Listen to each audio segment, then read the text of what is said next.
That goes to show how much I've been thinking about this freaking game. GamesRadar's weekly developer talk show, wherein we bring people on who make the games that we're playing right now. We talk about how the hell they made that thing. My name is Anthony John Agnello, Senior Social Editor here at GamesRadar, and I am going to be playing Rise of the Tomb Raider with the writer of Rise of the Tomb Raider, Rhianna Pratchett. She'll be joining us in half an hour. Joining us right now is managing editor of GamesRadar, Susan Arndt. Hello, Susan. And huge Tomb Raider fan. Yeah! I am. I'm a big Tomb Raider fan. And so. fresh back from your journeys around Yes. the world. You've done your own Lara Croft style rating of the international scene, but you were at PAX Australia. Yes! And Where, by the way, there was an enormous Tomb Raider booth, which was populated nonstop the entire weekend by people who were super, super stoked to play this game. Oh, that's awesome. That is awesome. I'm glad. I'm really, glad that people are not just, excited about this game, but excited about, this whole world again. You know? Because the Tomb Raider Go, or is it Lara Croft Go? It's Lara Croft Go, and it is outstanding. Cannot stress that enough. If you have a mobile device, get yourself some Lara Croft Go. It is a wonderful, wonderful adaptation of the property. So I'm glad that people are so excited about that, and they're excited to play this, because after the last Tomb Raider game, just blank Tomb Raider, the reboot from 2013, by and large, I would go as far as to say that people loved that game. Yes. But Square Enix went out and said, was it that it sold 2.5 million copies and it was a failure? Yeah. Was that the number? I would like to fail like that. I would love to fail like that. Failing like that I would would love be my favorite. to fail by selling well and being really good. But you were a huge fan of that game. Yes. I was a big fan of that game's story. Yes. But not so much the game. I'm going to go out on a limb here, and I know a lot of people are going to disagree with me. I think you're going to disagree with me. Okay. But I don't think Tomb Raider 2013 was a Tomb Raider game. It's not. It's not. It's Tomb Raider 0. Yeah, it's an action. I almost wish. So you know how there's the puzzle series, Lara Croft and the Blankety Blank. Yeah. Mm-hmm. Yeah. I wish that game had been called Lara and the Crazy Island of Assholes. Well, but here's the thing. So that Tomb Raider the reboot is the story of how Lara starts her journey to become the Tomb Raider. I mean, this is a spoiler, but my God, the game's been out for 2 years, so get over it. Right. The game ends with her getting her signature twin pistols. Yes. Yeah. And all her friends, the friends that are alive, are all like, yeah, we're going home. And she's like, I don't think I can. So it would be kind of inappropriate for it to be a classic Tomb Raider game, because she's not the Tomb Raider yet. She's still just Lara. That's true. That's accurate. You're right. You're right. I totally understand what you're saying, though. People who went into it wanting that Tomb Raider experience didn't get that. The tombs were very tiny. They were puzzle rooms. They weren't tombs. They weren't even you went in. Yeah, it was a puzzle chase. Jump on this one platform. Now figure out how long you can stand on that platform and then jump off again. Yeah. Set this thing on fire and then wait to pick up the shiny. Right. They were not super challenging. They weren't really, really big. And folks who wanted that experience didn't get it, and it was totally fair for them to be disappointed by that. Yeah, I will say. So I've played about 7 hours of this game right now. Okay. And what we're seeing right now is not 7 hours into the game. I'm going to give everybody, even if you don't want to be spoiled at all, we're not going to be showing story spoilers. We're not even going to be really showing big story level spoilers today. But if you want to be unspoiled, this is not the stream to watch. And I fully encourage you, if you want to stay virginal for Rise of the Tomb Raider, please do so at your leisure. Uh, but I've played 7 hours now, and I gotta say, Susan, this is not just a Tomb Raider game, like definitively a Tomb Raider game. Mm-hmm. I think that this is the game that Crystal Dynamics has been trying to make for 10 years. Interesting. This incorporates all of the elements that they have been trying to fit into this series since Tomb Raider Legend in 2006. Interesting. Here, I have a question for you. Yes. So we saw the demo at Gamescom, Mm-hmm. and it was violent. Right. Yes. It was Lara is like knifing fools in the neck. Right. And she's like caving skulls in. Now you've been and it was if you're not someone who watches all of these demos, right? And you don't understand that when you do like 6 different press presentations, you want to show a different aspect of the game every Right. single time. Right. You might have been put off by that. So now you've been playing this for 7 hours. Mm-hmm. Does it feel like Lara is a sociopath who's just knifing fools, or is there much more of a balance? So what is happening right now? Like, if you've been following along with the stream, you might have seen that I've attacked a few people here and there. This is the first time in the game where you actually have to get past a few people.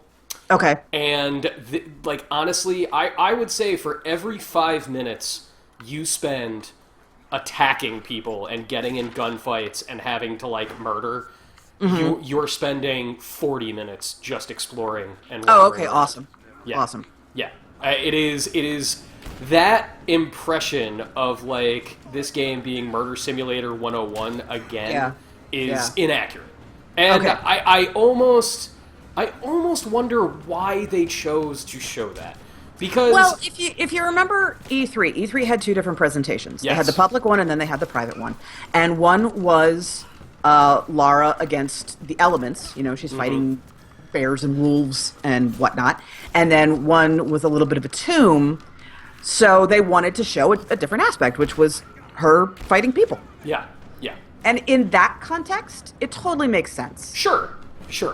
But as an individual snapshot, it was like, whoa! Yeah. And Really, like girlfriend's therapy didn't go well. did not go as planned. She is Yeah. still feeling it. Yep. Yeah, so this is not really a spoiler. Okay. But since it's in all of like the promotional imagery for it and that very first trailer they ever showed of the game, but one of the first big confrontations you have in Rise of the Tomb Raider is with a bear. Right. Like you fight a bear, Yeah. and it's awesome, and it really really captures that aspect of fighting that I loved intellectually about the original Tomb Raider games, where all of a sudden there is a natural predator that is hunting you down, Right. and you need to like sit there and just figure out how you're going to survive against it. I need Right. to- Because Bear doesn't care about treasure. Bear doesn't care about treasure. Bear doesn't give a damn. No. Bear's just hungry. Bear is just hungry, and Bear is big and angry, and it's cold, and he's pissed at you. Right. And like, it still has that like that really sort of cinematic, dramatic feeling that Tomb Raider 2013 did so well. But it also doesn't feel, and I hate to just be reductive to this point, it didn't feel so Uncharted-y. Right. Like it feels more like Tomb Raider, which makes me just so happy, because that's why I was dissatisfied by Tomb Raider 2013, is that it was a little too Uncharted, I thought. So one of the things that a lot of people found disappointing about the Tomb Raider reboot, I didn't so much, but I understood it, was there were a lot of QTEs, there were a lot of QuickTime events. Do they return? Very infrequently. Okay. Very infrequently. There are a few of those sort of QTE action things that happen in like the big dramatic intro.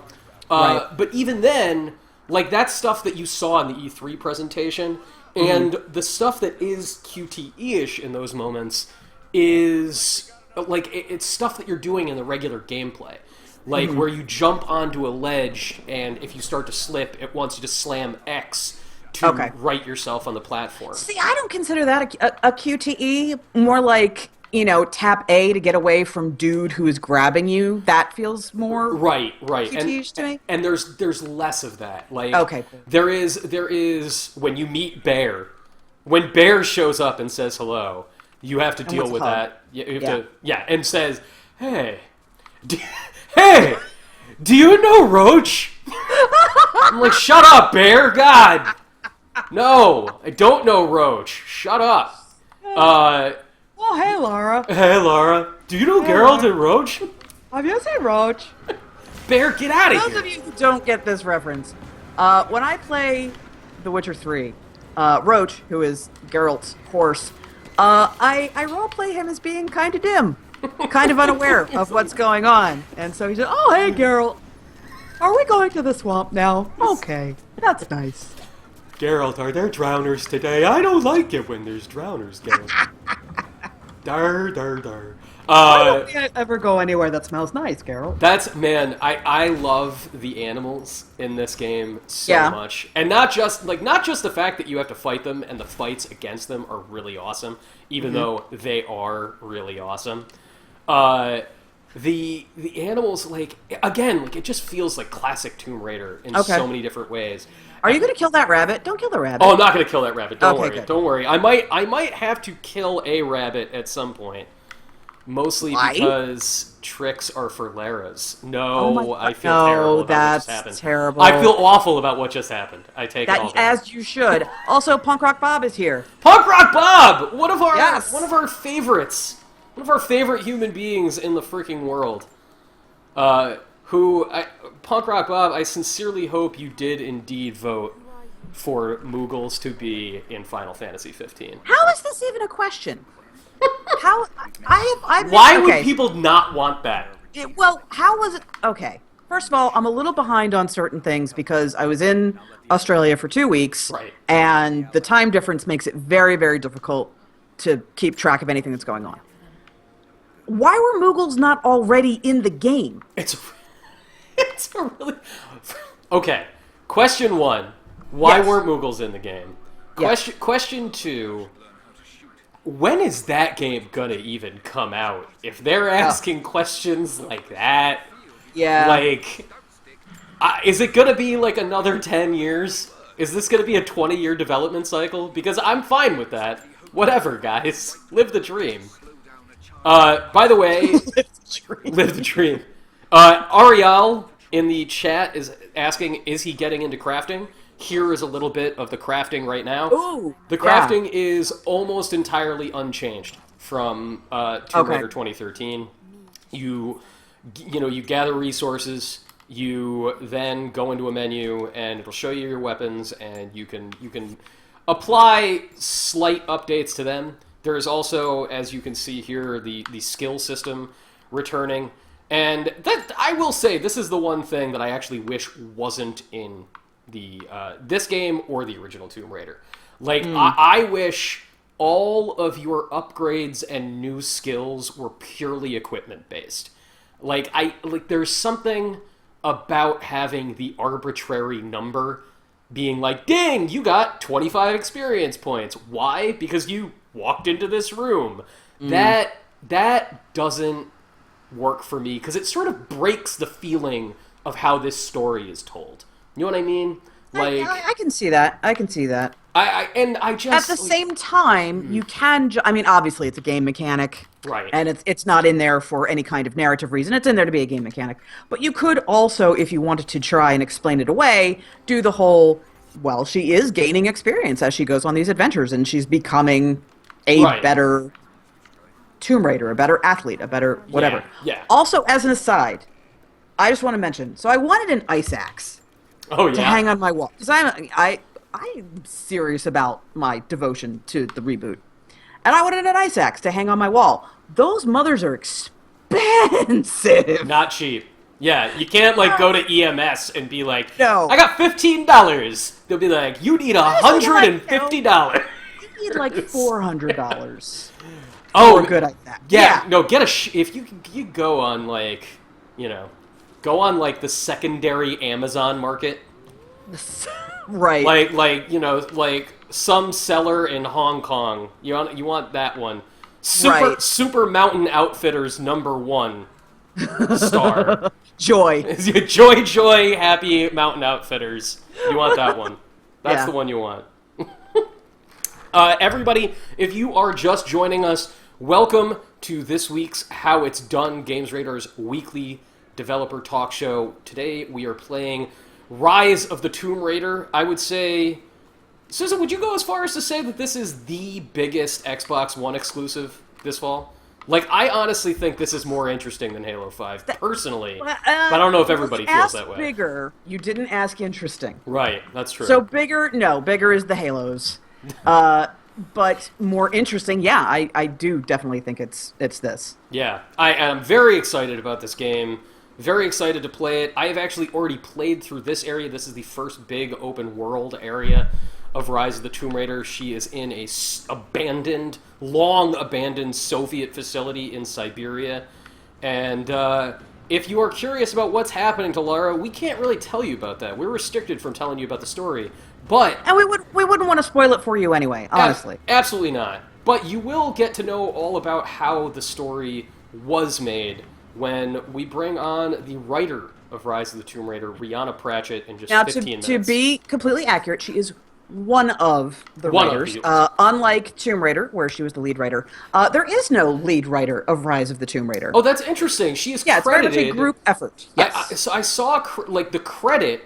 If you go and find her credits on like Moby Games, she is still credited as lead writer on Rise of the Tomb Raider. But I know that there was a team effort here. Yes. Which, she's very swift to point out that she it was not the lead writer, and it was very much a team of folks crafting this narrative. Gamer Jamio, how come another stream is breaking NDA, showing cutscenes, etc.? I could not tell you. We don't Ask them. Ask them. That is a question for somebody else. Oh God! And now I died. Oh no! For no good reason. Oh gosh. That is one of the things that I actually love about this game, is that you have to actually play. It's not going to play for you. Right. If you get too close to the edge of a cliff, you're going to fall over it. I really appreciate that. Me too. Because this is a game about climbing and jumping and having to navigate through the environment. So yeah, you should be able to fall off stuff. And if it's high, it should hurt. It should freaking hurt. So I am. You know what? Before we bring Rihanna in here, I am close to one of the tombs. Oh, sweet! So I'm gonna go in to one of the tombs. Sweet. If I can, and it's funny because I have scoured this map at this point. I've done this map so many times, and yet I can never totally remember where the entrance to this place is. Which is a good thing, I think. Which is an awesome thing.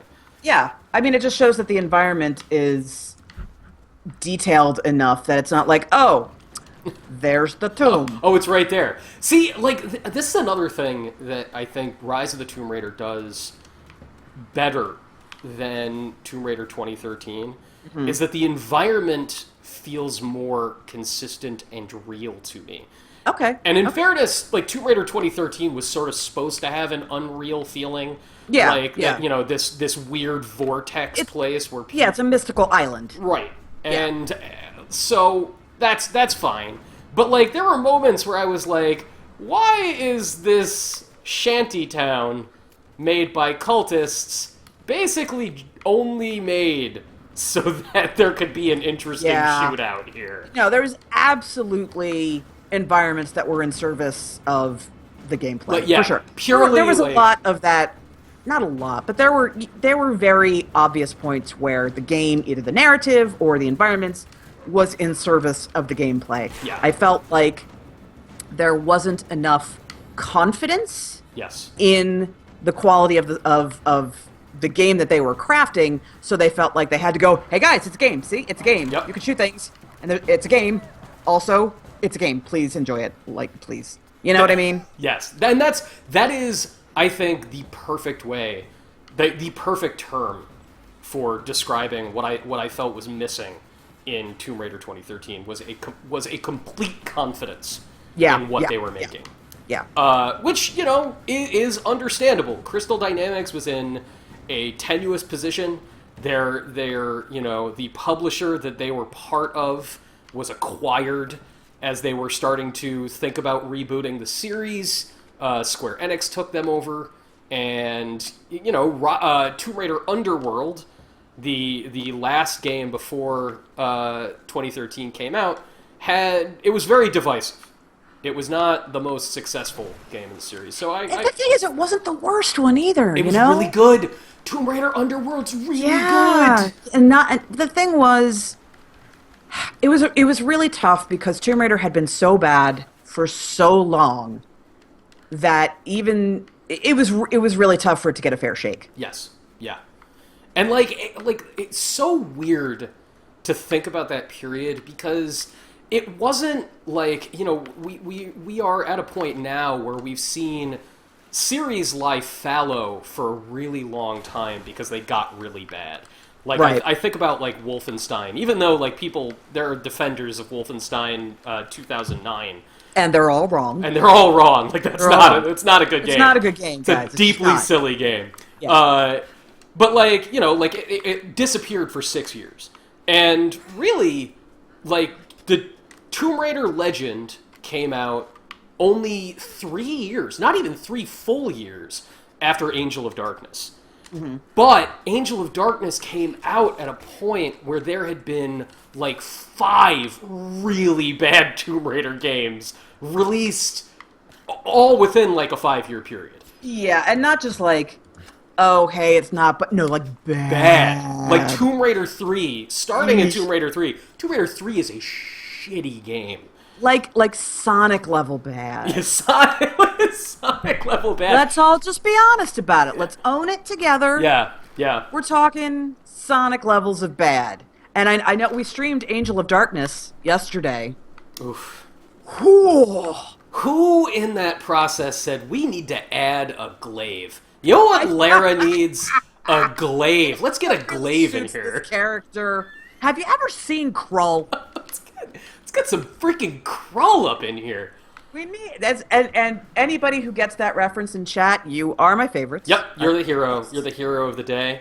Hello, Cosper. Hello, I can't even pronounce that name. It's Gavinje? Inskavinje? That's a puzzler. Yeah. Everybody, thank you for joining us. This early period in the stream will be over in 7 minutes, and then we'll be bringing in Rhianna Pratchett to talk about the profound effort of changing the dynamics of storytelling in Tomb Raider. We don't have it up on GamesRadar.com right now, though we do have a ton of really awesome Tomb Raider content if you're looking to scratch that itch. We have up a quiz. You can test your knowledge of the history of Tomb Raider. We have a wonderful tour through all of the many tombs that Lara has actually raided over the course of her illustrious video game career, assembled by David Roberts. And she hasn't raided as many tombs as you think, guys. Not as many tombs as you think. There are many tombs, though. But coming up, we're going to have a compilation of the most absurd moments in the Tomb Raider series. And amongst them is moments from Tomb Raider 3 and Tomb Raider 2. And if you want an example of how bad the storytelling used to be in these games... Oh, dear. Compared to what it is now, that is an amazing thing to behold. Because freaking... Oh, my God. So the one I wrote up, Susan... And, I had forgotten just how glaring it was, but the very last thing that happens in Tomb Raider 3 is, first, Lara has to destroy a crazy scientist that has turned himself into an enormous alien spider. Like you do. Like you do. That's a Yeah. real thing. That's a real thing that happens.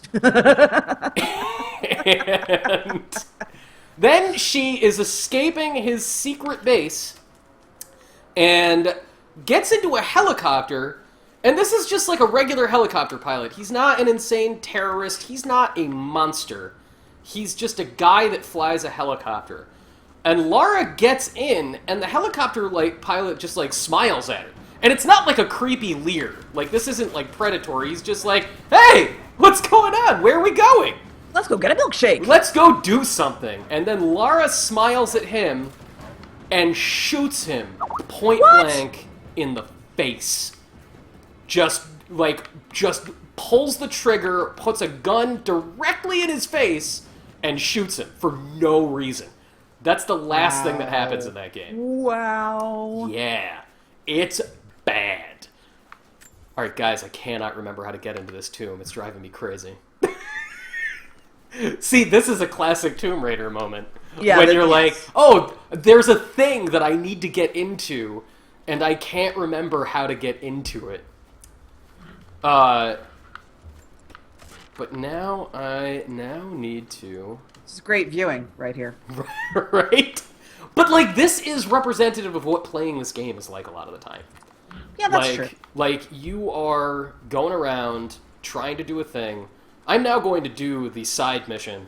So, when we got to this little open area, you meet this mysterious local from Siberia who dresses in a funny, anachronistic way. He is, I will say, sort of the equivalent of, that knight that you find at the end of Indiana Jones and the Last Crusade. It's like, dude, why are you wearing all that? You look weird, man. What's going on? And he asks you to go do a thing for him. Oh, I figured it out. All right, awesome. And you can get missions from people, and they're usually pretty cool. One of them is, and it's not the one he sent me on now, but he says, go, we've lost our courier pigeon. Can you go find it? And so you have to go climbing all over this entire map, chasing a bird, which I love. But here is one of the first tombs in the entire game. And I it's already, just this entrance hall where you're climbing down to the floor is more substantial than all of the tombs combined. Yeah. In Tomb Raider 2013. So I'm down here, and yeah, it's a pretty sizable area. So I'm gonna get to right where the action happens in here. This is where the magic happens. Where everything gets downright charming, y'all. That's actually, speaking of magic, is there, and if this is spoilery, just say so. Obviously 2013 Tomb Raider had supernatural elements in it. Yes, it did. Does Rise?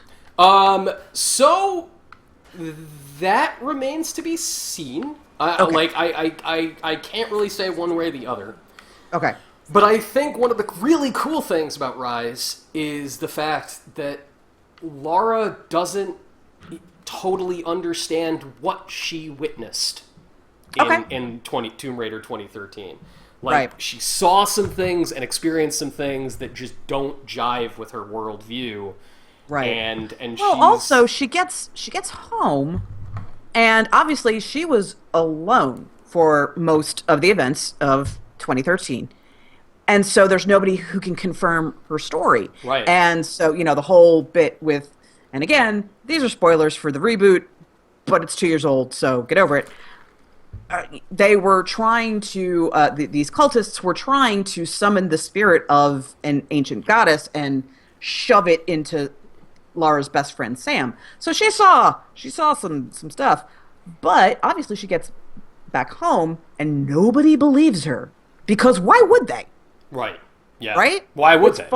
It's far easier to believe, okay, you were traumatized, bad things happened, and bad people did stuff to your friends, and so your brain is kind of filling it in a way that'll help it make sense. No, that stuff you think happened didn't. And if enough people tell you that, you're gonna believe it. You're gonna question it. Yeah. So I think now, everybody, we're going to bring in today's guest. Yes. We're going to speak with Rhianna Pratchett. Pratchett, Rhianna Pratchett. I want her to have a cat named Clank. Rhianna Ratchet and Clank, a new PlayStation hit. Rhianna, are you with us? I am. Yeah! Awesome. Now, everybody, let us tell you once again who we are and what the hell is happening right now. Welcome to GamesRadar, GamesRadar.com's weekly developer talk show, How It's Done. Today we are playing Rise of the Tomb Raider, and we are going to be playing it alongside the voice, who's joining us from very late in the evening in the UK, Rhianna Pratchett, the lead... Hello, Rhianna! Hello! And my cat, Perky, who is sitting next to me. Yay, Perky! You're very privileged. I just want to say, I need to explain that Rihanna's two cats have the most beepable noses perhaps ever owned by cats. Yeah, that's what I look for. Susan, can you specify what exactly makes a beepable nose? What does this entail? Beepable cat nose. It's got to be like the perfect shape, preferably a little pink, and preferably when you beep it, they give you this look like, what have you just done to me? I can't even believe you just did that. Why is this happening? Why is this happening? Everybody, if you are unfamiliar with Rhianna Pratchett's work, I think that in all likelihood you have played a game that she has helped to write at some point in the past 15 years. She has worked on Mirror's Edge. She has worked on Heavenly Sword. She has worked on the criminally underrated Vikings, which is a long-lost Creative Assembly and Sega game, as well as the Overlord series. Which is so funny. So funny. And I'm so glad it's coming back. That makes me so happy that there's going to be new Overlord. And she is also, in part, responsible for the grand new age of Lara Croft in the Tomb Raider series that we've seen here in Rise of the Tomb Raider and Tomb Raider 2013. Rhianna, you were credited as the lead writer on Tomb Raider 2013, but that is not exactly your role on this game. So tell me, what role do you fill in the writing machine of Rise of the Tomb Raider? Well, I was lead writer last time because I was sort of first, I guess. I was kind of in there, sort of, a little while after the start, but for a while it was just me and Noah, and then John joined us about a year before the project shipped. And it is a little bit of a problematic title when you're actually off-site, because I was sort of leading the writing conceptually, but you can't be sort of there to go into meetings and fight with people as much as you can on site, obviously. So this time around, we decided to ditch the lead writer title, so that no one has a lead writer title. That they're just called, well, in the case of John Stafford, he is still senior narrative designer. We have Cameron Suey, who is another narrative designer, and Cameron does a lot of the secondary dialogue in the game, so he does like the AI barks and things like that, and that was what John did on the last game.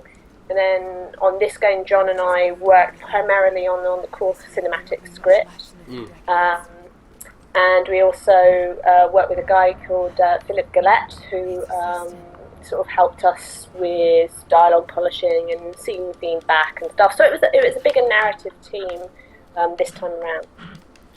So how did you end up getting involved with the Tomb Raider series in the first place? Did Crystal Dynamics approach you? Had you had a previous working relationship with anybody on the team and they were like, Rihanna's going to be perfect for this? Did you audition?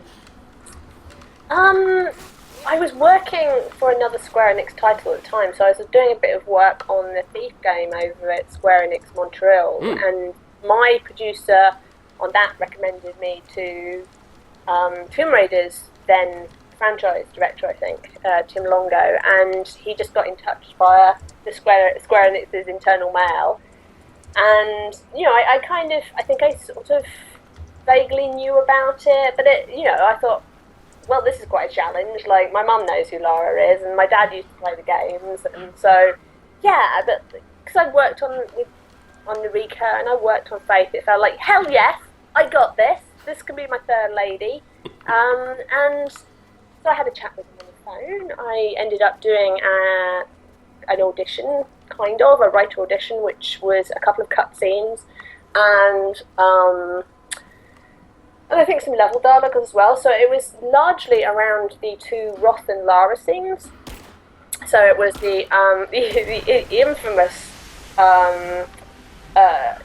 you can do it, you're a Croft scene, and the level dialogue when she goes to the Wolf's Den and when she comes back again, which is quite funny because I just sort of made up the you're a Croft thing for fun in the test, and I didn't really know what it meant, but it's such a good line. I don't know. There's a lot of people. It has a lot of haters, but it was more like, I think this is going to work for this kind of scene. And these scenes were being done first because it was what was called the vertical slice, which is usually a sort of it's like a demo, but just for the publishers really. So it gives you a slice of gameplay. So those scenes pretty much remained intact when I originally wrote them. So when I wrote that scene, I didn't really know what a Croft was, but I thought it was probably a good thing. And is that typical? Like, you know, when you've worked on other games, has that sort of like, oh, well, you made something to see if you'd work out for this game. Oh, we'll just keep it now that we've made it. We'll put it in the finished game. I find that very surprising. Me making shit up and then working out what it means later, that's something, I think that probably is quite accurate. No, it was just sort of, I had a lot of fun with those tests, actually. And, yeah, I mean, you kind of work out things as you go along. Like, the more time you spend with a character, they start talking back to you, and they start telling you what they want, things like that. So, certainly with Rise, I've been writing Lara almost consistently for the last 5 years or so, because there was the first game, and then there was comics, and now there's a second game. So, yeah, Lara's been in my head a lot. God, I'm sitting here trying to figure out one of the tomb puzzles as we have this conversation, and Anthony, we should probably move on since we're that's part of the embargoes. We're not allowed to finish tombs. Oh, we're not allowed to fit. Well, I'm sitting here struggling to finish the tomb anyway. So I'm giving you an out. Yeah, Just take it. leave. You suck. While you figure out how to get back out of the tomb, right? I'm curious because I know that just in the game journalism side of things, writing news posts is one writing skill, and writing a review is a different writing skill, which is different than writing features. So is writing, in-game dialogue versus cutscenes versus, are they all different types of game writing, or how does that all work in your brain? They are slightly different types of game writing, and when I started on working on different aspects of things. So I started just being a story editor, so I was just looking at the whole story of a game which was Beyond Divinity, and so just polishing the dialogue up, and it had been written by a non-English speaker, so I was just sort of polishing up. I did a little bit of original content, and then I think the next game was a Pac-Man game, and I did some level dialogue for that. So just the dialogue. Wait. You did level dialogue for a Pac-Man game? Yes, I did. That is the greatest thing I've ever heard. Wait, what Pac-Man game? That's amazing. So was it one of the 3D action games, like about 10 years ago? Yeah, with all the ghosts talking and things. I don't remember a lot about it. It feels like a fever dream, but I'm pretty sure I did work on it. That is awesome. And then I worked on a SpongeBob game, which was great because I got to watch a lot of SpongeBob. And I was doing level dialogue for that. And then I moved on to Stronghold Legends, where I was writing mission dialogue. And then obviously it's on to Heavenly Sword, where I was working on the whole script. So I sort of worked my way up doing different roles. So, for example, the cinematic script on something like Tomb Raider, for instance, that'll be one portion of the narrative. It's usually the expensive, sexy part of the narrative. And then you'll have the level dialogue. So what's going on while you're playing the game? So Lara's little comments. Then you'll have the AI dialogue, which will some of it will be counted as level dialogue. So you might be running into an area and you're spying on a couple of guys having a conversation. That will probably come under level dialogue. Then you've got something called barks, and barks are just short lines of dialogue, usually from enemy characters, and they're kind of things like reloading and she's over there, and all those really, really gamey terms that make no sense anywhere else in the game. And you just basically need to write 50 different ways of saying reloading or over there or retreating or something like that. Rhianna, something that is so impressive to me about Rise of the Tomb Raider and Tomb Raider 2013 is that sort of repetitive in-game dialogue is never repetitive in these games. You know, like, something that ruins a game like The Order 1886 for me is when people just keep saying, frag out, frag out. And not only are they saying frag out 75 times in a row, they're doing it in, like, 1862, and that just doesn't... Did people really say frag out at the time? I say good sir. I say good sir, frag out. Frag out. Frag out right now. But, like, I has something about the writing process for those pieces of incidental dialogue changed? Or do you have any input in how many times they're going to be used and cycled out? Because it seems like it would be very, very difficult to make sure that it feels like there's at least some variety there. Well, that's really down to the fantastic work of Cameron and John and the narrative team working on site. And because they're working on site, they do have more interaction with the designers, so they can keep testing out the systems and making sure that things aren't repeating too much. And it's twofold, really. It's having a good delivery system for the dialogue, so you're not hearing the same thing over and over again, but it's also about creating a really big pool of dialogue for the systems to draw on. So, you know, Cameron was basically, that's all he was doing, was writing secondary barks and level dialogue and, you know, some letters and documents and things like that. And that's what John mainly did on the first game as well. I did a little bit of it, but I've also worked on projects where I've come in specifically to do that job. So on Bioshock Infinite, I came in specifically to help out with the AI barks for the Vox Pop and the founders, and that was, you know, it was a very sort of support role for other writers that were working on other things. And likewise on Heavenly Sword, a friend of mine, Andrew Walsh, he came in and helped me out with the level dialogue and the barks for that. And then I did the same thing for him on Prince of Persia, working on the on-demand dialogue system for Elika and the Prince and that.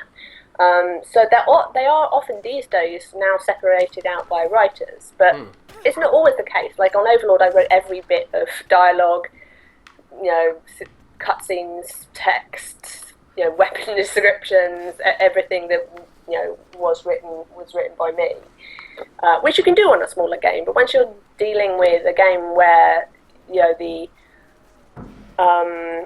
if you put all the script together, it would be like 5 times the length of a movie. Right. You kind of need to kind of have different writers working on things, but still. Well, I would also think that it would be not just because of the size of it, but because, like with Overlord is he's the one dominant personality, and then he has his little minions who are hilarious, and then it's all just kind of his story.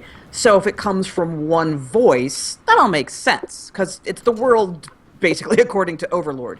Whereas something this big, I would think it would be helpful to have different writers offering different perspectives and different voices for the very broad array of narrative that you've got going on.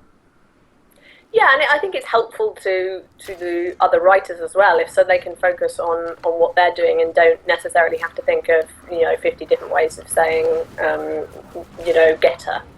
Right. It's a skill. Like, I don't... now and again, I actually don't mind writing barks, because, like, trying to find that sweet spot between sounding gamey and sounding natural, there is a skill to it. And they are hard, and writers hate them. But they're necessary. They have to be there. Yeah.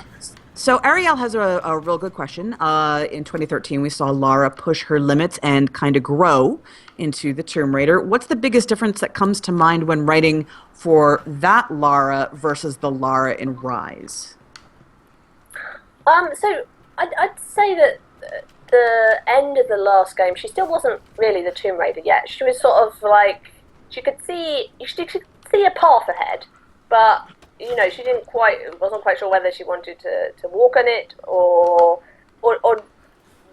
do whatever. She was still like as you say, a lot of shit went down, Yeah. and she's processing that a True. lot. And she's had she had a lot of she had some adventures in the novel. She's had some adventures in the comics.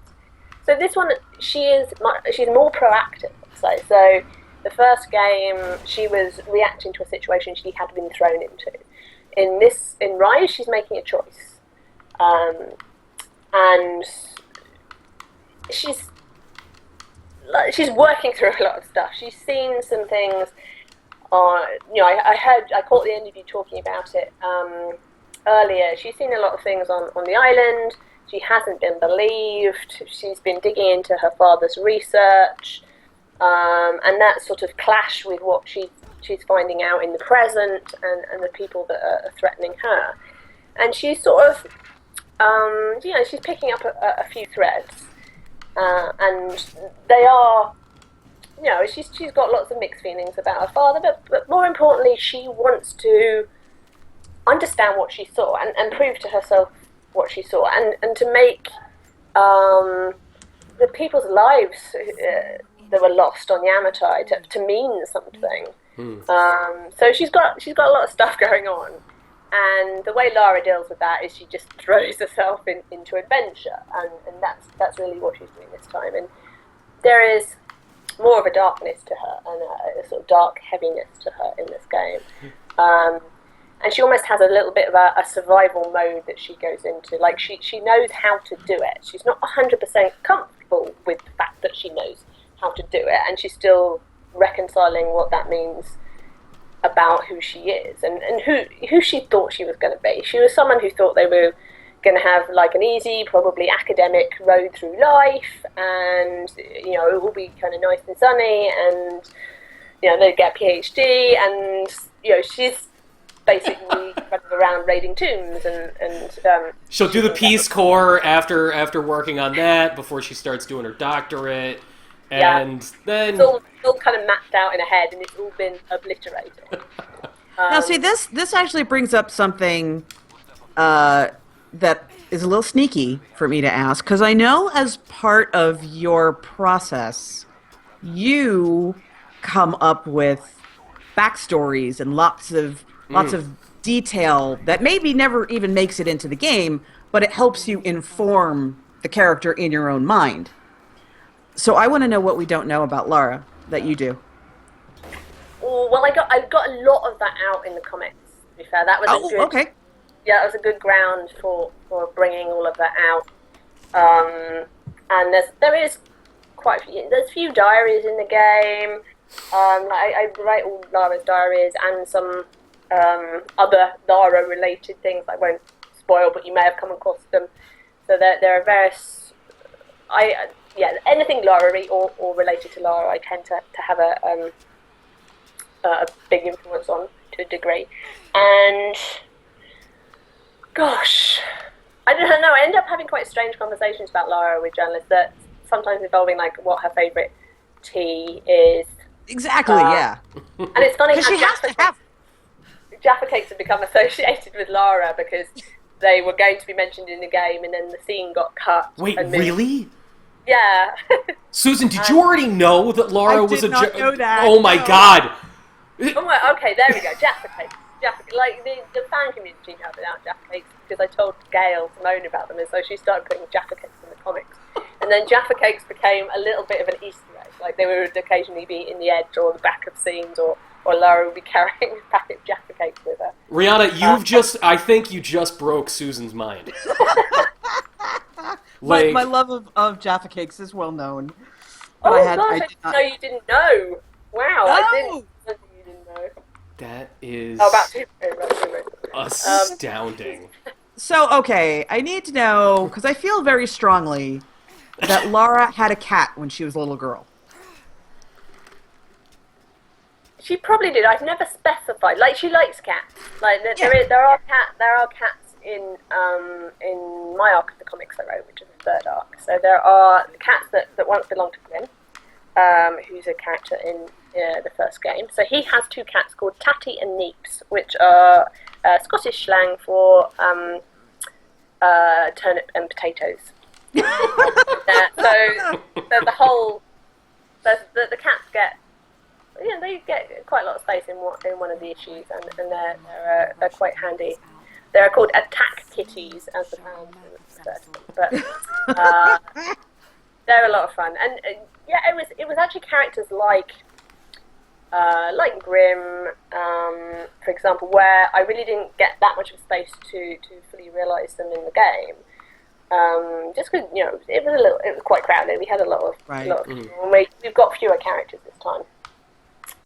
So the comics became a good, like then I would put everything that I'd worked out beforehand, I'd find a way of weaving it into the comics so I could bring these characters to life. And we did that with Alex's sister Kaz and with Grim, and in Tomb Raider at the beginning, all of them had little bits of story of how they came into for the endurance and how they came on the mission. So yeah, like obviously Jaffa Cakes is one area, and I think it only came out because Wired asked me what had been cut out of the game that I was sad to lose, and I mentioned the scene about Jaffa Cakes. Well, it wasn't a scene about Jaffa Cakes, to be fair.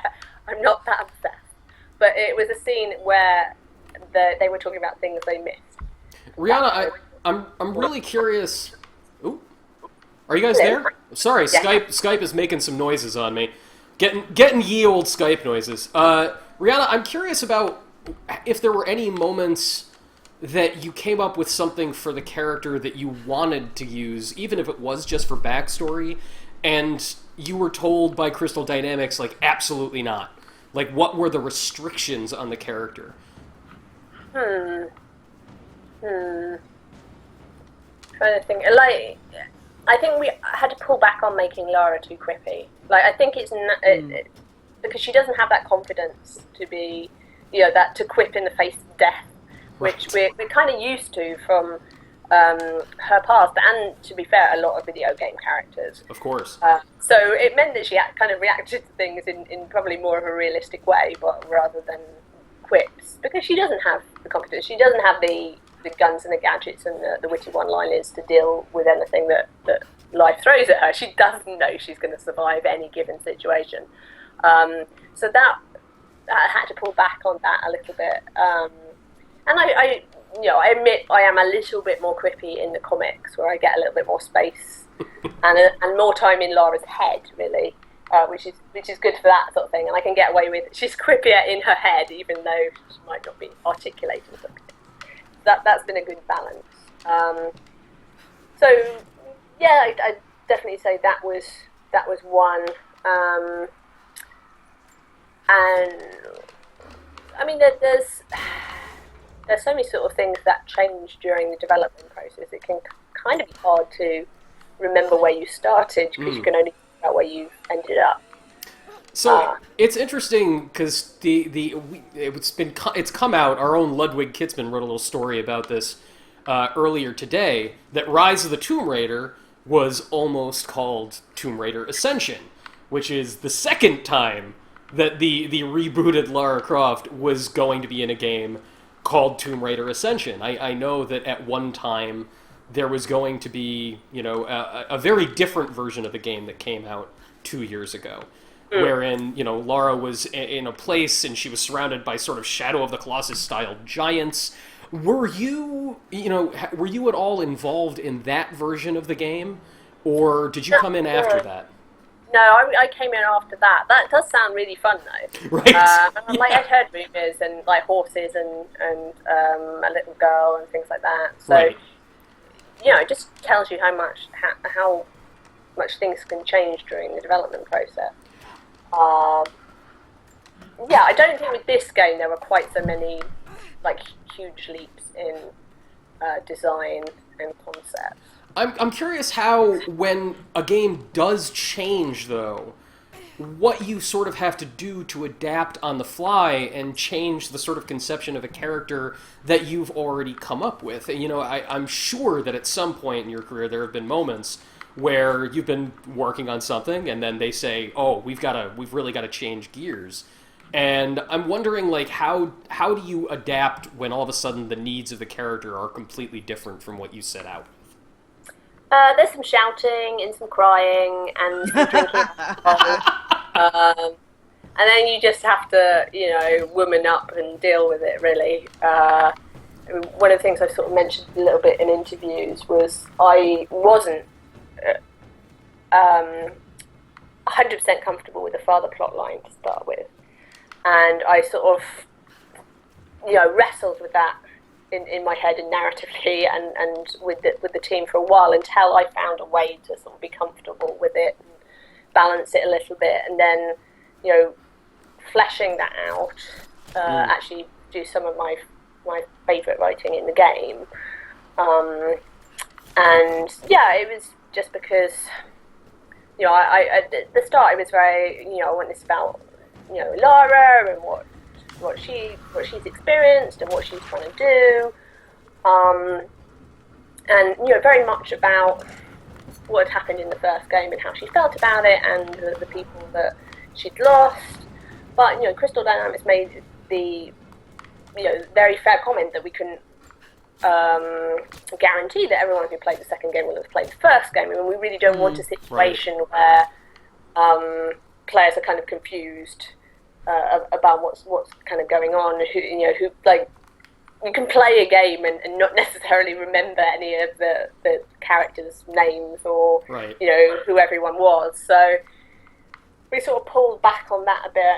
And diaries again are a good place to sort of talk about that, previous games and previous characters a little bit more and flesh stuff out. But yeah, I was a bit hesitant about the father thing because I thought we mentioned Dad a couple of times briefly in the first game, and she kind of mentioned it in her last diary, and I sort of I found a way of kind of balancing it in my head, so it felt like, okay, she's picking up some threads, but she's doing it her way, and she's not she's not the same character her father was, even though there are crossovers, but she's going to do it her way, and she's probably going to do it better than him and more successfully, and she has already she's got further than he ever did. And so trying to balance it that it's as much about her for her as it is for him, or that sort of helped me kind of get to grips with it and make peace with it. So she's picked up the thread. She knows her dad has gone through this. Like she wasn't supportive. She didn't believe him at the time, just like people haven't believed her. And she kind of does feel a personal need to kind of deliver on the goal a little bit for him, but as much because of what she's experienced and because she wants to know that what she saw was real, and those who she saw die in front of her didn't die for nothing. It's so interesting to see her relationship with her father driving the story in Rise of the Tomb Raider, because when Crystal Dynamics first started taking over the series back in 2006 with Tomb Raider Legend, all of that game and then Tomb Raider Anniversary, which remade the original, and Tomb Raider Underworld were very much about Lara trying to get to her mom, like trying to find her mother. And that was like this big motivation for the character. But at the exact same time, we never really learned anything meaningful about her at all. It was always just like, yes, and Lara's mother was sucked into Atlantis, which is some kind of Viking thing? Maybe? Possibly? Don't worry about it. Don't worry about who she is. Don't worry about it. Character's not important. Don't worry about it. Go find some trinkets. I assure you now, Lara is not trying to find her father because he is very much dead. He's dead. But, it's funny because I look back on that, and as much as, Lara's mom was sort of a non-character, you can understand why. There's just not a lot of space to explore a character and your playable character's relationship with them when like they're not going to be incorporated in the game in any kind of meaningful way. And yet you've managed to evoke a lot of Lara's relationship with her dad in just a few cutscenes at the very beginning of the game. And like how do you sort of go about making sure that kind of relationship, you said that you became comfortable with that storyline once you sort of found a way that you realized would work to make that matter, to make that meaningful. So how do you go about making sure that you're going to pack a lot of meaning into a very short amount of time for people? Well, we wrote the scenes that relate to her dad numerous times. And there was also there's some diaries that relate to her dad as well, that are kind of a little bit more personal, that come from a time when Lara was younger and her dad was kind of away on digs.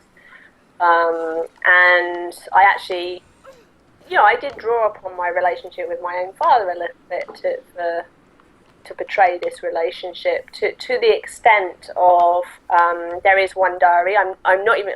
John assures me it's in the game, and he is listening to this Twitch stream, so make sure it happens, John. But a bit late if it hasn't. But he assures me, so if it hasn't, then there will be words. There was, when my dad was being interviewed about his Alzheimer's, he said that there was one particular memory he didn't want to lose, and it was about the time that I was born. It was about the night I was born.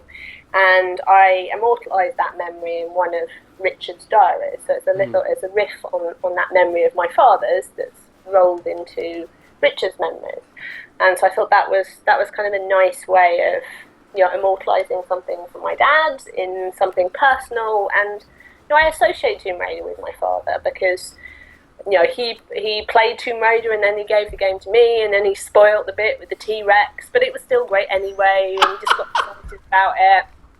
And then my first industry event was accompanying him to a Tomb Raider 3 launch, and I used to watch him play the game. So, like, I do think about my dad when I think of Tomb Raider. And, I know he was very sort of proud that I got the gig in the first place. So it was just a nice little thing that I could do. And that sort of helped. I actually really got to enjoy writing Richard's diaries. And his thoughts back to Lara. That was, I don't know, probably a little bit cathartic in some ways. Man, that is amazing. Finding that balance, I think. I mean, I was really concerned, and I talked to John. I thought people are going to think this is me because I made jokes about Lara Croft and daddy issues and me and possible father issues. People are going to think that I put this in there because I just want to explore father issues, but it actually wasn't. It came from Crystal. They that was something they particularly wanted, and I had to find my own personal piece to it. But I think the fact that I kind of went through this pushing and pulling and just trying to strike this balance sort of really helped me kind of deal with it. And so it has got that sort of personal element in it for me, and I initially railed against it, but embraced it, and it was all good. So I hope that balance has come through. I mean, you can see we're not trying to shove Dad down everyone's face the entire time, and he does there's an underpinning, but it's certainly not everything. Yeah. So given that, I mean, I'm going into your vision of Lara again. Given everything she's been through, not the most normal childhood, and she loses Roth in the first game. Do you think that Lara has any thoughts about having a family of her own? Because as I'm sitting here thinking about it and listening to the discussion, I kind of feel like she'd be really averse to having her own family and messing it up. Yeah, I'd say that was the case, and also she kind of associates family with pain. Right. Like, they're being good on one hand, but ultimately underpinned by crushing pain. So she's certainly not someone who's going to rush into it, I think. That's a subject we've never kind of really covered, like, Laura's sexuality, which gets a lot of traction, and I get a lot of emails about it. There's just something, the space of the game is, I don't know, a week, maybe a little bit longer. The same for the first game as well. So there's only so much you can conceivably fit into it. Oh, of course, yeah. So again, the comics are all good for exploring all sorts of things, but you can't.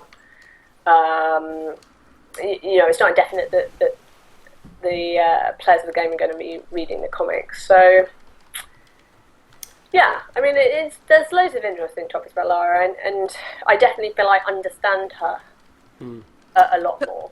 I feel like what I'd really like to see, I'd like to see the franchise continue, obviously, and I'd like to see her continue her progression as a person, because for me, that's what was so meaningful about the reboot, was she started off as, university student and ended up this completely different person because of the journey that she ended up taking. So I'd just be really interested to see how she develops, because the previous Tomb Raider games, the personality development was, yay, let me do cartwheels while I shoot the jaguar. I'm less triangular this time. Exactly. Surprise! Now. So I think of her more as much more of a person and less of just a quest accepting machine. So these are the things that cross my mind. Like, did she have a cat when she was a small child? I'm weird. Ladies and gentlemen, if you are just joining us, I want to remind you that you are hearing the voice of Rhianna Pratchett, writer of Rise of the Tomb Raider, here on How It's Done, GamesRadar's weekly talk show. And Rhianna is taking us deep inside the mind of Lara Croft. Rhianna, do you think it's... you touched earlier on the fact that somebody is going to be playing this, and they're not going to have any... Yeah, right! Someone is going to play this game, by God! But it's going to possibly be their very first time ever encountering the character, and you can't be guaranteed that they're going to have any, sort of background information about this character. They're not going to know who anybody is.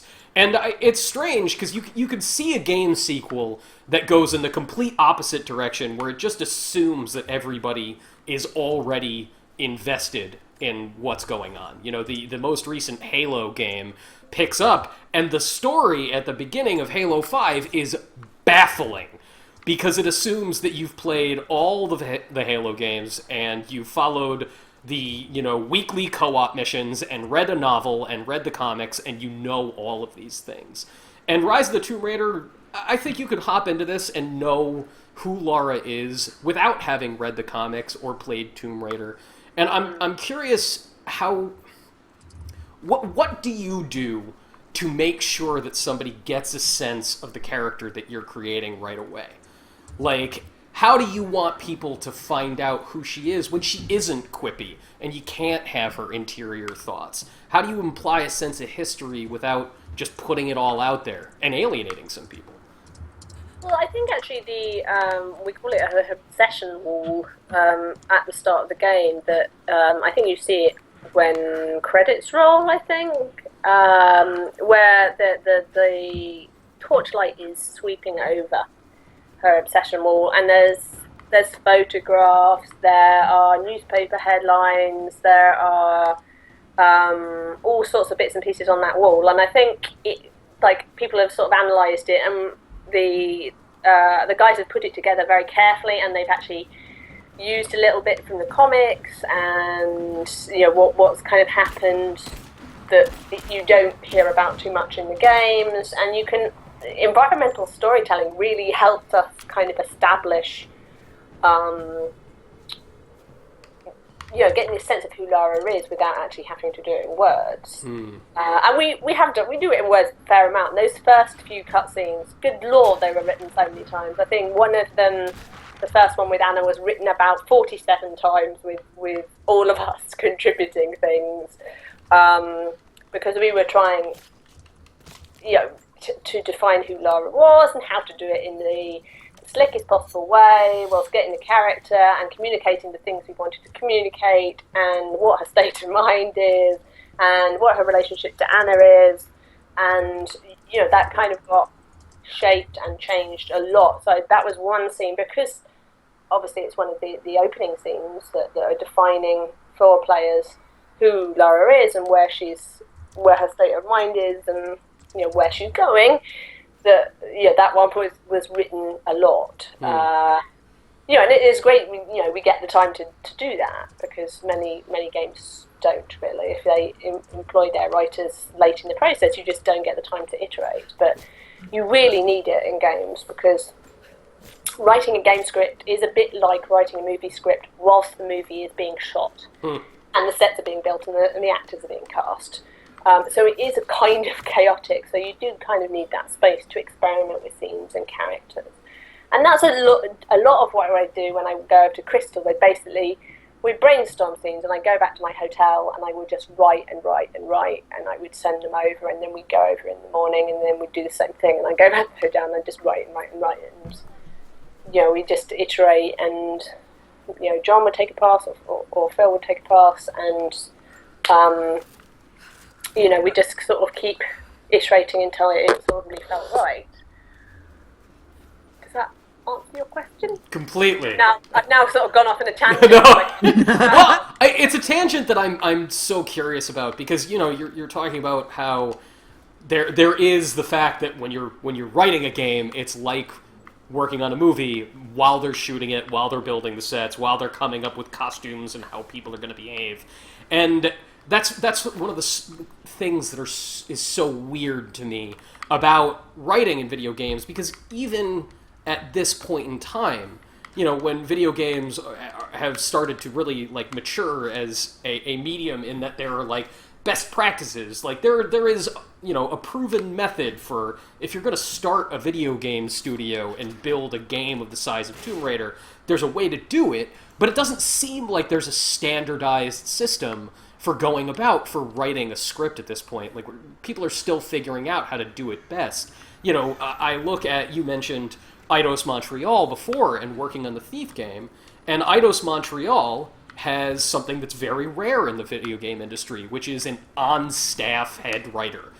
Mary DeMarley, who works on the Deus Ex series. And that's very unusual to see. Just having, a writer who's part of the staff, and that's it. That's what they do. So I'm curious what you think about how that process has changed since you got into writing video games, and what do you think would make it better? Is the writing process, how you guys made Rise of the Tomb Raider, the way it should be done, or is there a way to do it better that people aren't doing yet? Oh, I could just say, John via Skype has told me that audio diary from Lara's father with that memory on is definitely in the game. Oh, so he's awesome. Listening to me and responding to me via Skype. So there we go. It's definitely in the game. It has changed a lot since I got it. From when I was a journalist, I remember no one was really talking about writing for games. There were people doing it, but no one was really. They weren't being let out of their little writer boxes to be able to talk to the press. There were often writer designers around, and they were an influence to me, like Christy Marks, who worked on Conquest of Camelot, which was a big game that I loved when I was a kid. Awesome game. But I didn't really know about writers or really anything about it, and I sort of wandered into it accidentally. In that I was working at PC Zone, which is where I started off, so I did a little bit freelance in the industry. So I worked on, strangely, a women's magazine, and they decided to start covering games, and I decided, they asked me to do it because they knew I like games, and so I got onto the press lists of PRs, and they started sending me code, and I started reviewing games, and that it was just a little bit of a foot in the door of the industry. And then I managed to get a job working on PC Zone, and that was via the first sort of industry contact I made, which was at the Tomb Raider 3 launch. Daniel Emery, who worked then for PC Gear, it was called, which was the PC Zone sister magazine, and Dan then went on to work for the BBC, and he recommended me to work at PC Zone, and I got the job there, and I was on staff for a few years, and I went around the world, sort of talking to developers, and doing the sort of thing you're kind of doing now, and just kind of making contacts and going to bizarre press events and all that sort of stuff, and I used those contacts when I left to go freelance, because I don't think I was ever truly comfortable in an office. And yeah, I just sort of started using my contacts and trying to find little bits of work here and there. But no one, after I finished on Beyond Divinity, I was like, this seems to be a thing. I quite like doing that. I wonder if I can get more work doing that. And I didn't really think about game writers because no one was really talking about it. So I sort of wandered into this career, and I sort of, let's see, okay, this seems to be a thing people need. I seem to be able to do it. Let's see if we can match those two things together. And that's how I kind of built it up. So, I mean, it kind of sort of did exist, but I definitely carved my own niche in it. And you know, as I said, each job I took was a little bit bigger than the last one, so I got a very good sense of how narrative as a whole is put together, and that kind of certainly helped. And so things have changed a lot over the last decade.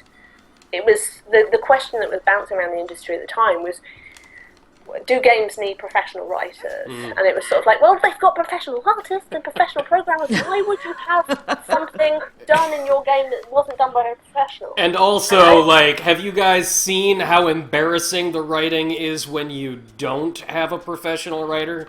Like, I think about, like, you know, something like this, like, you know, Tomb Raider and the rendering of, like, a strong, adventurous woman in the lead, and compare it to something like Metroid Other M, which is one of Susan's favorites. It's on her top 5 of all time.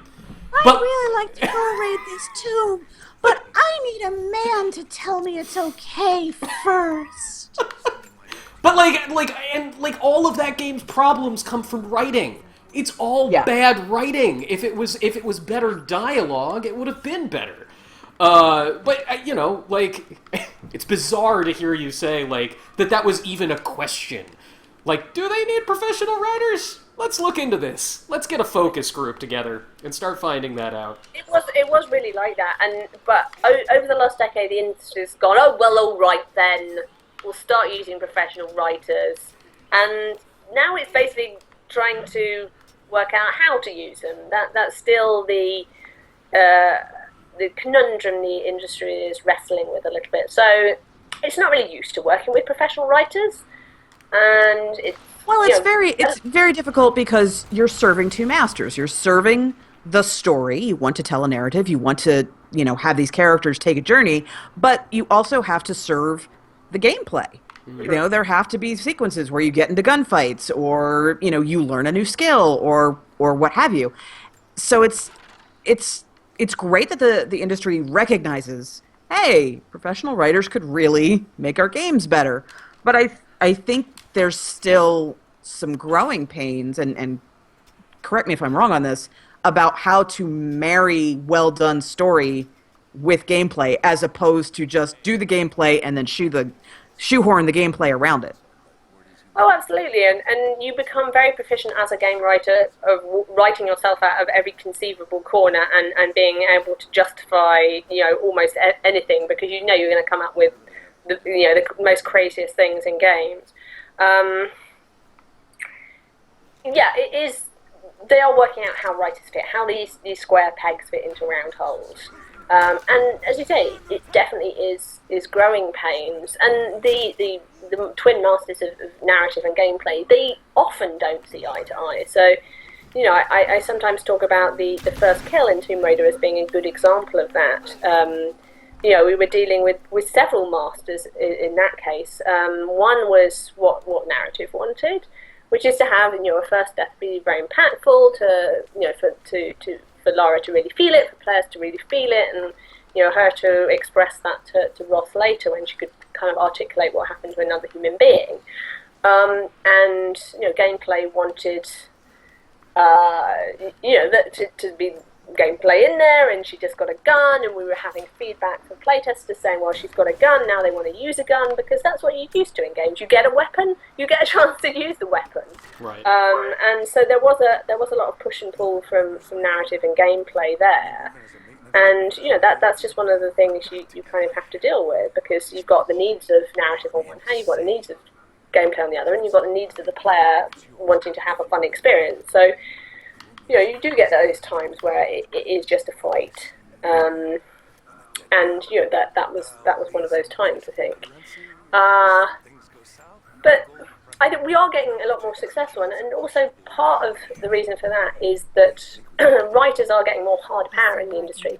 So if you look at some of the most successful narrative games, like the Bioshocks and The Last of Us and Uncharted, they have writers who are also the game directors or the creative directors. They have writers who have hard power on the development team. I don't have hard power. I have soft, cuddly, gentle power, sort of worm-tummy kind of persuading, nudging, crying, shouting, alcohol, etc., repeat power.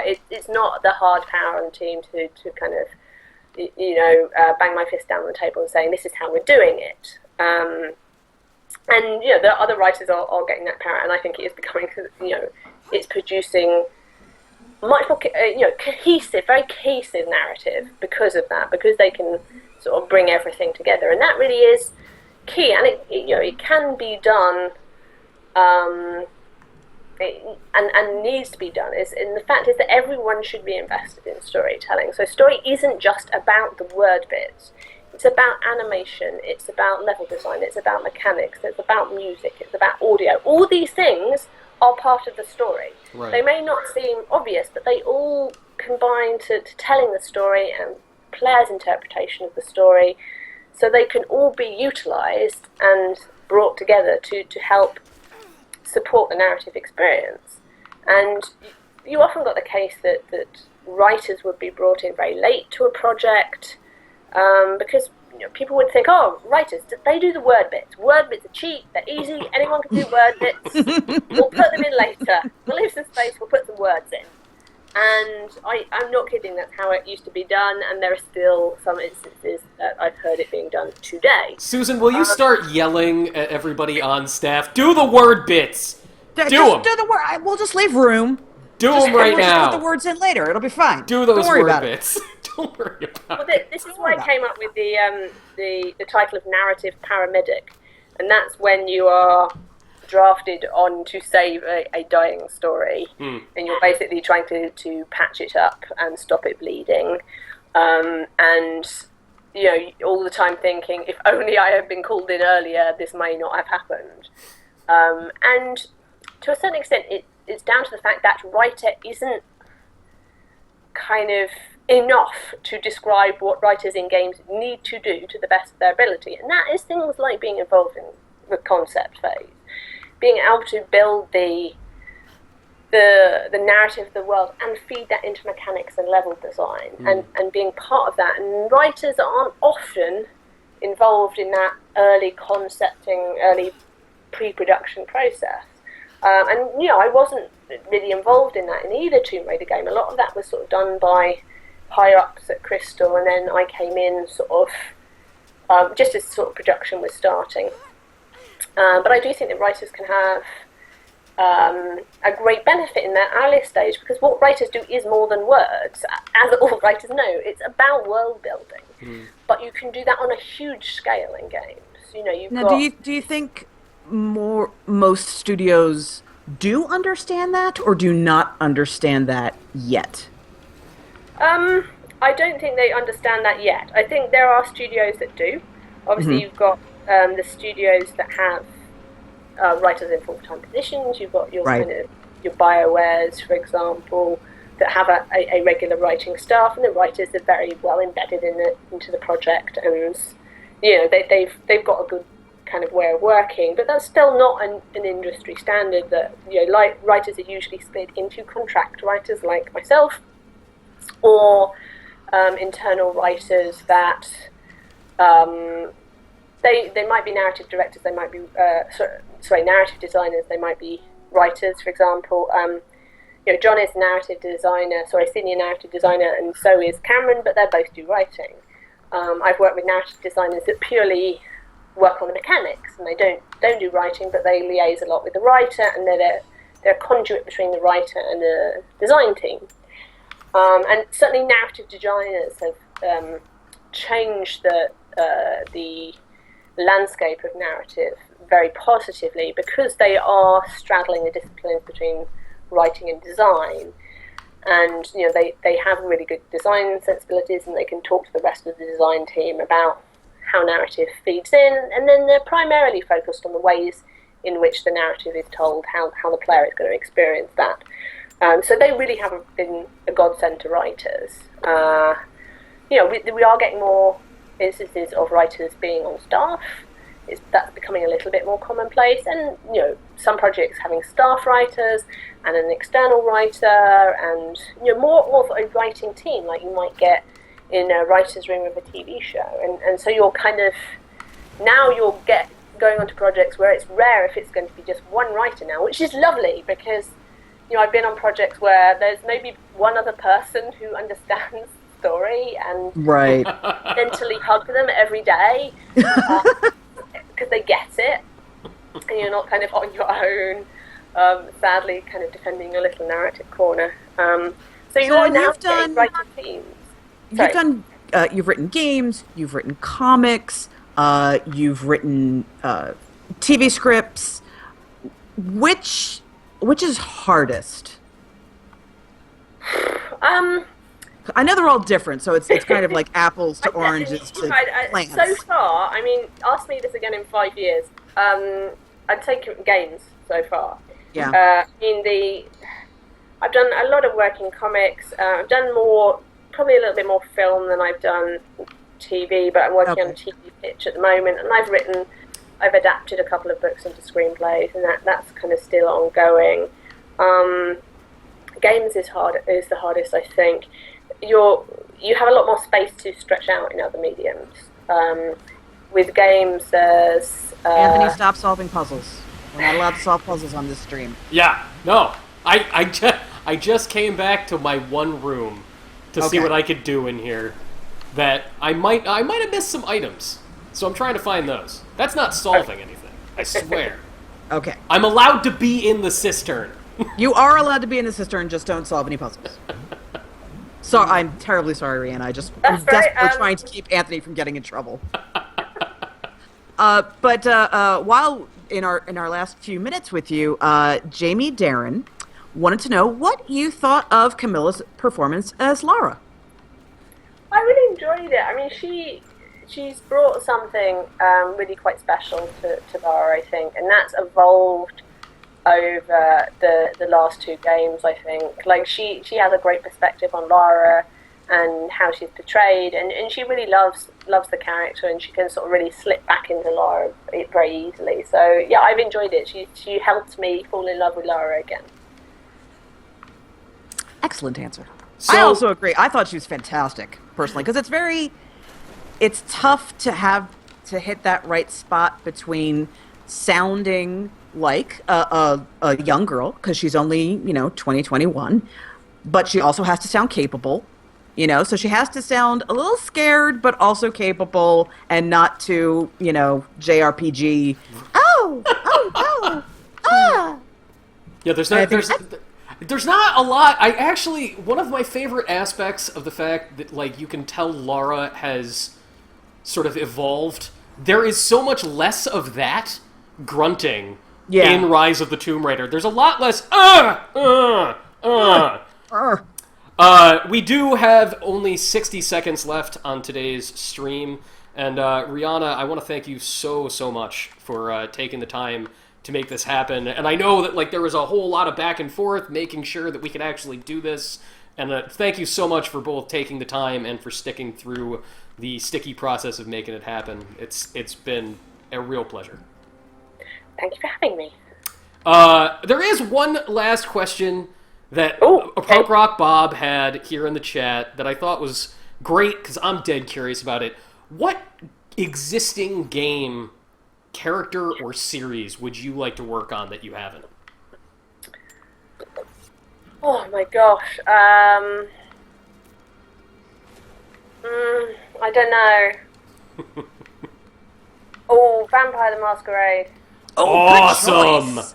Yes. Wow. I support this. Paradox.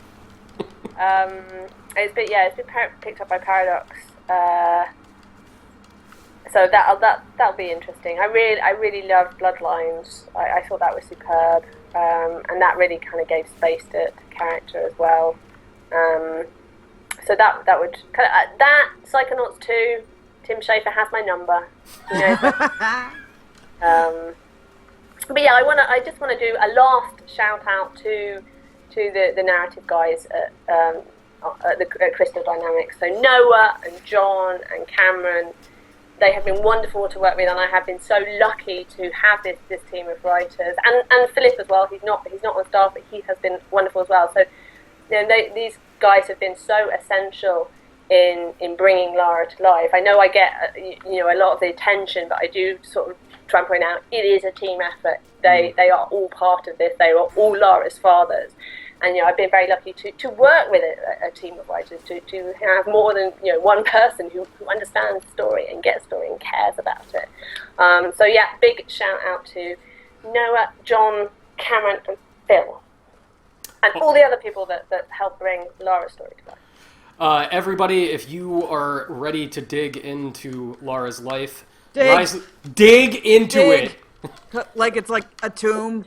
Haha. That you okay? I'll stop. Rise of the Tomb Raider is out November 10th. And we will be back next week. That does it for this week's streams here on GamesRadar. We will be returning on Monday with a little of that Blops 3. That hot blops action. That hot blops action. We're gonna hot blops it. I want just the entire 90 minutes to just be Goldblum in the zombie sequence. Yes. That's all I care about. It's just gonna be that one Goldblum headshot over and over. It's gonna be magic. And the next talk show that we do have exciting guests for you next week on Tuesday on our talk show I Got Next. We're going to be hanging out with Jason Voorhees. No big deal. Yeah. And by actually Jason Voorhees. We're going to have Kane Hodder, Jason Voorhees himself, here on the show, playing Friday the 13th for the Nintendo Entertainment System with us. I am absurdly excited about this. It's just going to be really fun. It's just going to be really fun. So please click that little heart button and follow us. It's going to be awesome. Susan, anything you want to plug before you try to sleep and recover from your international journeys? Dude, I'm barely functional at this point, because it turns out traveling halfway around the world through 15 time zones, I went through 2 Wednesdays. It messes you up. It just messes you up. It's way too many Wednesdays. I can't deal. Yeah, it's a lot of Wednesdays that I did. Yeah. Oh, man. Well, everybody, thank you so much. We will see you next week. Thank you for coming to the stream. Thank you again, Rihanna. This was a blast. Thank you so much, Reeve. Really appreciate it.